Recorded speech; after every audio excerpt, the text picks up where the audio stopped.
السلام علیکم. ہند کو اسلامی و دینی چینل تو ایک مرتبہ پھر حاضر ہوئے ہیں اور انتہائی ضروری مسئلہ میں کہن کے تساں واسطے حاضر ہونا.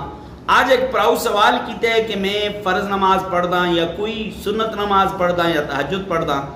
نماز پڑھنا تو بعد درود شریف پڑھنا اور سورہ فاتحہ پڑھنا اور کوئی دعا یاد نہیں اور کوئی دعا آندی نہیں تے آیا میں اردو بچ یا اپنی ہند کو زبان بچ یا کسی اور زبان بچ دعا کر حقداں یا نہ کر حقداں.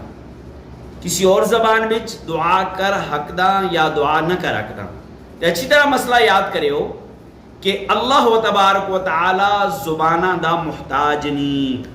اللہ تبارک و تعالی زبانہ دا محتاج نہیں. اللہ تبارک و تعالی دی ذات نال کوئی خاص زبان مختص نہیں کہ اللہ تبارک و تعالی اسی زبان کو سمجھدے اور کسی زبان کو نہیں سمجھدا.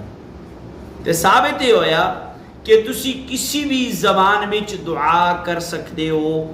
تسی کسی بھی زبان بچ دعا کر سکتے ہو. ہند کو بچ، پشتو بچ، اردو بچ، پنجابی بچ، کسی بھی زبان بچ دعا کر سکتے ہو. لیکن ایک گل یاد رکھو کہ جڑی دعاواں قرآن پاک بچ ہیں یا جڑیاں دعاواں حدیث بچ ہیں انہاں الفاظ نال دعا منگنا زیادہ مؤثر ہے. انہاں الفاظ نال دعا منگنا زیادہ مؤثر ہے. وہ الفاظ زیادہ اثر رکھ دیں. جس طرح قرآن پاک بچ بعض دعاواں ہیں ربنا ربنا ربنا رب اغفر رب اغفر. اگر اسی ان الفاظ نال دعا منگساں تے او زیادہ اثر رکھ دیں.